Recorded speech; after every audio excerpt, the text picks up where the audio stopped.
Hi hello. ఏంటి glass, ఏంటి water, ఏంటి మిక్స్ చేస్తుంది అని చూస్తున్నారా? అదేనండి లూజ్ పౌడర్స్.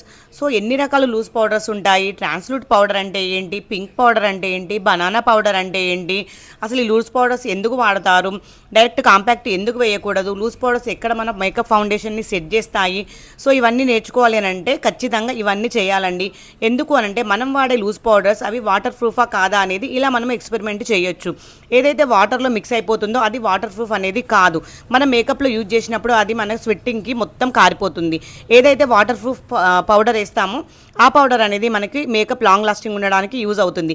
ఏదైతే మనం ఫౌండేషన్ తర్వాత వేస్తామో, బేకింగ్లో చేస్తామో ఆ పౌడర్స్ అనేటివి మనకు ఖచ్చితంగా వాటర్ ప్రూఫ్ అనేటివే ఉండాలండి. సో ఇలా మీరు నేర్చుకోవాలి అనుకుంటే మా అకాడమీలో జాయిన్ అవ్వండి. సిరి మేకప్ అకాడమీ హన్మకొండలో.